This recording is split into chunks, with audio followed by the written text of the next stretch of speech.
We are live in Studio B. He is Jerem Jordan. I'm Spencer Linton. Joining us now in the Cougar Council Room is the BYU basketball director of operations, the great Nate Austin is with us. Nate?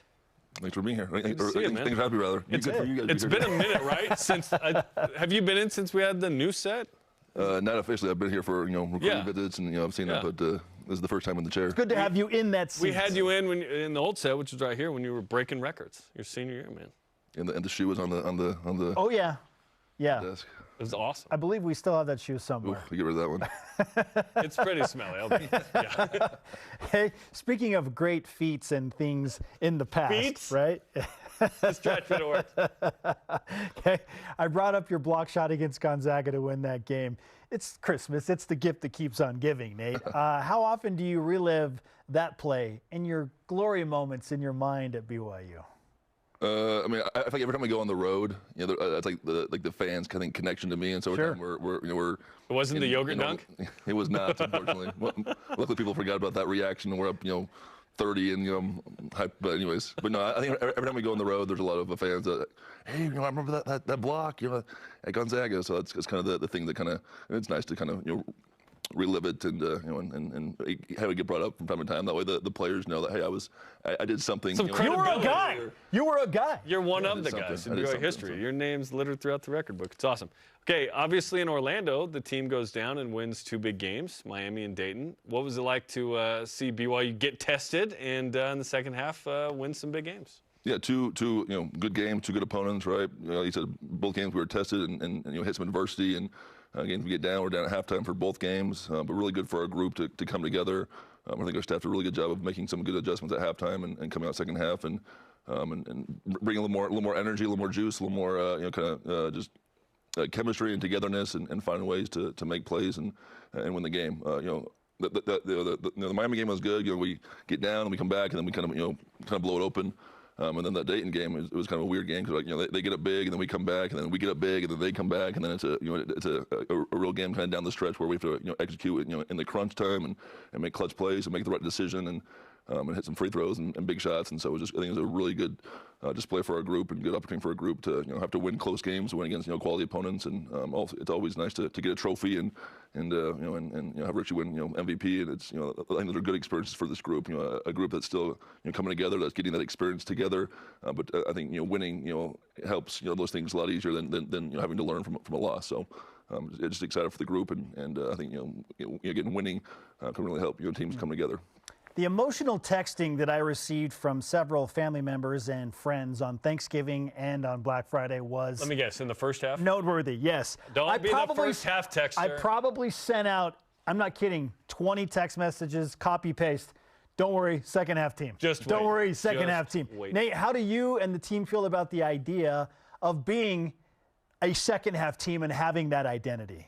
Well, I think it's good to be a second half team, right? It's good that obviously it's a 2-half game, right? You don't win games at halftime, so we like that we do finish games in the second half, that we're coming out on top. Obviously, I think as a staff and as a team, we'd like to be a 2-half team. Right? Working on it. But, but if we're always going to be a second half team and it's always going to go the better right half, way, then it's the better half, right? We'll take that. But no, we are. That's something that's definitely on our minds, something that we're trying to find. What's the best way to cure what's kind of going on in the first half, right? We're coming out a little bit slow, a little bit not quite as maybe urgent as we are in the second half, and so we're trying to find those answers right now. Devastating loss with Dawson Baker. You add to that Nate Pickens, right? The 2 out for the year. Emotionally, what was that like for the team to have to deal with that and still have to play, right, and finish that game? And then 2, obviously, from a bench scoring perspective, that's a big loss. How do you feel like BYU will figure that out? Yeah, I mean, first and foremost, I think our heart goes out to Dawson, right? He's been littered with injuries during his BYU career. He came over and his career is going to be so promising here, and he just struggled to be consistently on the court, and so he worked so hard. He had a little foot injury this offseason, and he came all the way back, and got himself into playing shape, and also able to produce and be a good piece for us off the bench, and then to have this happen and the injury and the way it happened, and all of it was just devastating for him, and so we're obviously really sad for him. Obviously, from a team perspective, actually, in some ways, I think it was good for us that we had to play right away. We couldn't maybe think too much about it. We had to move on and get ready for the next game. But obviously he leaves a hole. In that bench unit. Also, we have pieces, Tyler Mraz and, Alexei Kostic, the guys that can step up and fill those minutes. Obviously, they don't have the experience and even the game that Dawson Baker does, right? Obviously, we can find scoring, in other ways, but Dawson was just such a unique player for this team and how he created shots and how he spaced the floor and how he was able to get other guys shots and so it'll be I think it'll be a work in progress for us to have to fill that role off the bench. Nate Austin is with us on BYU Sports Nation. Your head coach, Kevin Young, he made no bones about it last year with the non-conference schedule. He's like, it's terrible. It's way too easy. We need to have a much more difficult non-conference schedule. So because you have experienced it and seen it and been in the details, how has this non-conference schedule prepared BYU better this year compared to what BYU had to go through last year?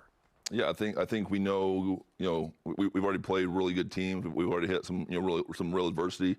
I think we know exactly kind of who this group is kind of going into Big 12 play, right? I mean, even our exhibition games, playing at Nebraska, a good environment there, playing at playing North Carolina at the Delta Center. We played two high-quality opponents there, right? They kind of prepared us for Villanova and UConn, right? We went into those games feeling like, hey, we have a good idea actually of who we are already, so we can prepare for high-level teams, right from the start, right? And now the Villanova, the UConns, Miami's, Dayton, these teams are preparing us for the Big 12 schedule, right? And so and the Big 12 is no joke, right? You got 6 teams in the top 25, 4 teams in the top 10, right? And a number of teams who are top 30, top 35, right? Who are right there, and so. I think this year's schedule is definitely preparing us to. I mean, win or lose, we're learning about this group against real competition, teams that are really going to challenge us, right? Obviously, these teams, these bye games, per se, or teams that maybe aren't quite as good. Obviously, they still challenge you. They still challenge our teams in different ways. But playing games where with better players and better competition, it does help us, learn very quickly exactly, who we got and how we can, best win games with the group we got. And so I think, going to the Big 12, we have a better idea right now than we did at, this point last year of who we are and how we can, be the most successful as a group. Nate, always great to have you on BYU Sports Nation, man. Man. Thanks for having me. It was awesome to be here. Let's go. The great Nate Austin.